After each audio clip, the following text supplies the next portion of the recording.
Shalom, selamat pagi teman-teman sekalian yang dikasihi oleh Yesus Kristus. Nama saya Konstantin Bizanti dari 12 IPA 3. Saya akan membawa khotbah saya yang berjudul Pelanggaran HAM serta Penyikapannya sebagai umat Kristen yang bertema mengenai HAM sebagai ujian praktek agama Kristen.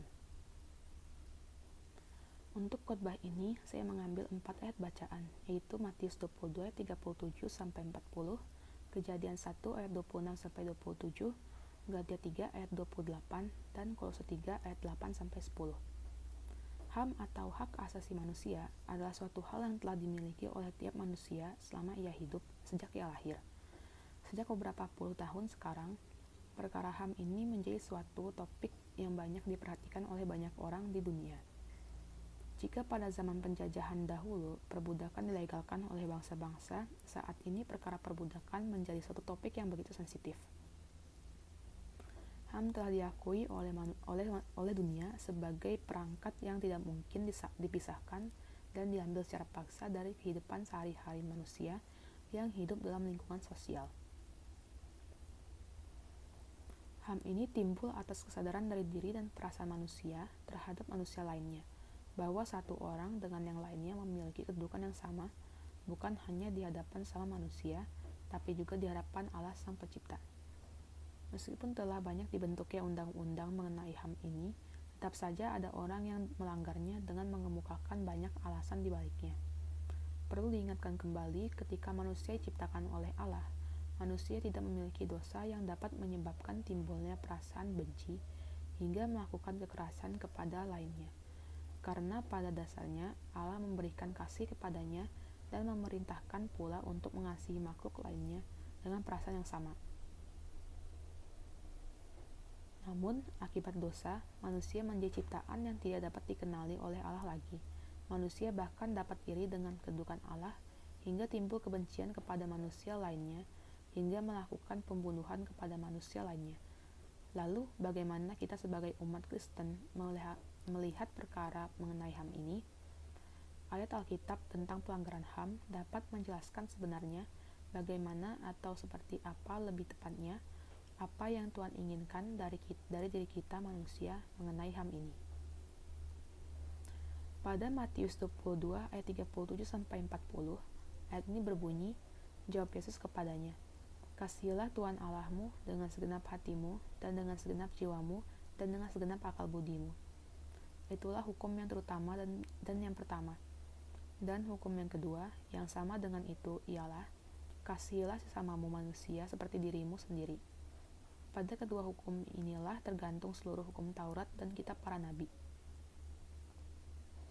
Ayat Alkitab tentang pelanggaran HAM dapat dilihat dalam kitab Matius 22 ayat 37-40 tersebut. Dalam ayat ini dapat dengan jelas menggambarkan tentang seorang Farisi yang menanyakan pertanyaan kepada Yesus mengenai hukum apa yang paling utama. Tentunya, jika kita pikirkan secara logika manusia, Tuhan akan menjawab hukum yang dapat menguntungkan diri sendiri. Namun, hal ini tidaklah dikatakan oleh Tuhan. Tuhan memberitahukan kepada kita secara tidak langsung mengenai dua hukum utama yang harus selalu dipelihara oleh manusia, yakni satu, Tuhan ingin kita mengasihi Allah dengan segenap hati dan jiwa kita, dan yang kedua adalah kita sebagai manusia haruslah mengasihi manusia lainnya, sebagaimana kita mengasihi diri kita sendiri. Ayat Alkitab tentang pelanggaran HAM dengan ayat ini secara tidak langsung menjelaskan kepada kita bahwa pelanggaran yang dilakukan kepada manusia lainnya tidaklah seturut dengan perintah yang Tuhan berikan kepada manusia. Melanggar HAM lainnya juga dapat melanggar hukum yang Tuhan berikan kepada manusia. Jika dalam diri kita ada kasih seperti Yesus, tentunya pelanggaran seperti ini tidak akan dilakukan, walaupun mengasihi Allah dengan segenap hati dan jiwa kita merupakan hukum yang utama. Tuhan tetap ingin manusia dapat menyalurkan kasih-Nya kepada yang lainnya. Akibat dari pelanggaran HAM juga dapat menyebabkan atau memberikan dampak yang buruk terhadap citra manusia di hadapan Allah. Pada Kejadian 1 ayat 26-27 berbunyi, "Berfirmanlah Allah, baiklah kita menjadikan manusia menurut gambar dan rupa kita, supaya mereka berkuasa atas ikan-ikan di laut dan burung-burung di udara, dan atas ternak, dan atas seluruh bumi, dan atas segala binatang melata yang merayap di bumi. Maka Allah menciptakan manusia itu menurut gambarnya. Menurut gambar Allah diciptakannya dia, laki-laki dan perempuan. Diciptakannya mereka. Di sana menggambarkan manusia memiliki gambar dan rupa yang sama dengan Allah, sehingga apa yang ada pada Allah juga ada pada manusia. Pelanggaran HAM merupakan perbuatan dari iblis melalui dosa, sehingga citra Allah kita tertutupi dengan dosa tersebut. Alkitab mengajar bahwa manusia diciptakan menurut gambar dan rupa Allah. Oleh karena itu, manusia mempunyai kekuasaan dan kehormatan di atas ciptaan lainnya. Gambaran Allah di dalam manusia mengandung pengertian bahwa pembunuhan adalah pelanggaran yang keji. Siapa yang menumpahkan darah manusia, darahnya akan tertumpah oleh manusia. Sebab Allah membuat manusia itu menurut gambar sendiri. Kejadian 9 ayat 6. Beratnya hukuman ini menekankan beratnya pelanggaran tersebut. Hukum Musa penuh dengan berbagai contoh bagaimana Allah menuntut perlakuan manusiawi terhadap semua orang. 10 perintah Allah mengandung larangan terhadap pembunuhan, pencurian, pendambaan kepemilikan orang lain, perzinahan, dan saksi palsu. Kelima hukum itu menjunjung tinggi perlakuan etis terhadap sesama manusia. Adapun contoh lain di dalam hukum yang memerintah supaya pendatang diperlakukan dengan baik. Keluaran 22 ayat 21, Imamat 19 ayat 33 sampai 34. Pemeliharaan orang miskin, Imamat 19 ayat 10, Ulangan 15 ayat 7 sampai 8. Pemberian pinjaman tanpa bunga kepada orang miskin pada Keluaran 22 ayat 25, dan pembebasan orang yang bekerja melunasi hutangnya setiap 60 tahun pada Imamat 25 ayat 39 sampai 41. Alkitab mengajar bahwa Allah tidak membeda-bedakan atau pilih kasih pada Kisah Para Rasul 10:34. Setiap orang adalah ciptaannya yang unik dan ia mengasihi setiap orang. Yohanes 3 ayat 16 dan Petrus 2 ayat 3 ayat 9. 2 Petrus 3 ayat 9. Orang kaya dan orang miskin bertemu. Yang membuat mereka semua ialah Tuhan. Pada Amsal 22 ayat 10.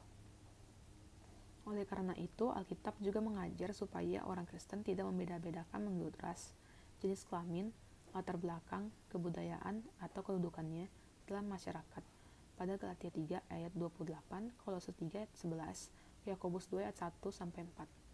Kita harus baik kepada semua orang. Pada Lukas 6 ayat 35 sampai 36. Alkitab memberi himbauan keras terhadap mereka yang memanfaatkan orang yang miskin dan yang tertindas. Siapa yang menindas orang yang lemah menghina penciptanya, tetapi siapa menaruh belas kasihan kepada orang miskin memuliakan dia. Hal tersebut diucapkan pada Amsal 14 ayat 31. Sebaliknya, umat Allah harus membantu siapapun yang butuh pertolongan. Hal tersebut diucapkan di Amsal 14 ayat 21, Matius 5 ayat 42, Lukas 10 ayat 30 sampai 37. Di sepanjang sejarah, sebagian besar orang Kristen mengerti dan melaksanakan tanggung jawab mereka untuk membantu sesama. Berbagai rumah sakit dan panti asuhan di dunia ini didirikan oleh umat Kristen yang peduli. Tidak sedikit reformasi dalam sejarah, termasuk penumpasan praktik perbudakan, dipelopori oleh pria dan wanita Kristen yang mencari keadilan. Sampai hari ini, umat Kristen masih berusaha melawan pelanggaran hak asasi manusia dan mengusahakan kebaikan semua orang, dimanapun mereka membagikan Injil. Mereka sedang menggali sumur, nanam taman, memberi pakaian, obat-obatan, serta pendidikan bagi mereka yang melarat. Hal ini sudah sewajarnya. Ada pengertian di mana orang Kristen sudah tidak mempunyai hak atas dirinya karena ia telah menyerahkan hidupnya kepada Kristus. Kristus memiliki orang percaya itu. Kamu bukan milik kamu sendiri. Pada 1 Korintus 6 ayat 19 sampai 20. Namun otoritas Allah tidak melanggar gambar dan rupa Allah di dalam diri kita. Ketundukan kita terhadap kehendak Allah tidak membatalkan perintahnya yang berbunyi, kasihilah sesamamu manusia seperti dirimu sendiri. Sebaliknya, kita melayani Allah karena kita melayani sesama kita. Matius 4:25 ayat 40. Semenjak manusia jatuh ke dalam dosa, Allah selalu ingin dan rindu agar manusianya kembali datang kepadanya, serta berusaha untuk kembali menjadi sama bersama-sama dengannya. Ketidakadilan, ketidakbenaran, kebohongan, dusta, cemburu, iri, dan tidak mengasihi tidak terdapat dalam diri Allah. Dalam Galatia 3:28 yang berbunyi, dalam hal ini tidak ada orang Yahudi atau orang Yunani, tidak ada hamba atau orang merdeka, tidak ada laki-laki atau perempuan, karena kamu semua adalah satu di dalam Kristus Yesus. Dijelaskan bahwa Allah menciptakan manusia sama satu dengan yang lainnya, sehingga tindakan perbedaan dan diskriminasi sangat bertentangan dengan apa yang Allah inginkan. Lantas bagaimana bila kita telah melakukan pelanggaran tersebut? Solusi dapat dilihat dalam Kolose 3 ayat 8-10 yang berbunyi, tetapi sekarang buanglah semua ini, yaitu marah, geram, kejahatan, fitnah, dan kata-kata kotor yang keluar dari mulutmu. Jangan lagi kamu saling mendustai, karena kamu telah menanggalkan manusia lama serta kelakuannya, dan telah mengenakan manusia baru yang terus-menerus diperbaharui untuk memperoleh pengetahuan yang benar menurut gambar kaliknya. Dalam ayat ini, kita sebagai kaum percaya dituntut untuk memiliki hidup yang baru dengan cara melepaskan segala kepribadian lama yang buruk beserta praktik-praktiknya, dan mengenakan pribadi yang baru yang mana telah dan akan dibentuk oleh Tuhan menjadi seturut dengannya. Orang yang telah percaya dan dibaptis tentunya akan mengenakan tubuh yang baru yang mana di dalam dan kepadanya dapat disalurkan hayat Allah sehingga boleh dibentuk menjadi serupa dengan Tuhan yang memberikan hayat itu sendiri.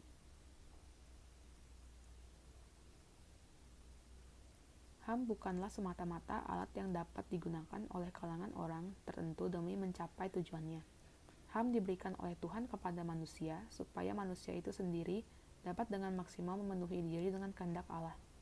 HAM adalah sebagai bukti nyata bahwa Tuhan Yesus benar-benar memerhatikan perkara ini tidak hanya dalam satu masa saja, namun untuk beberapa masa selanjutnya dari hidup manusia.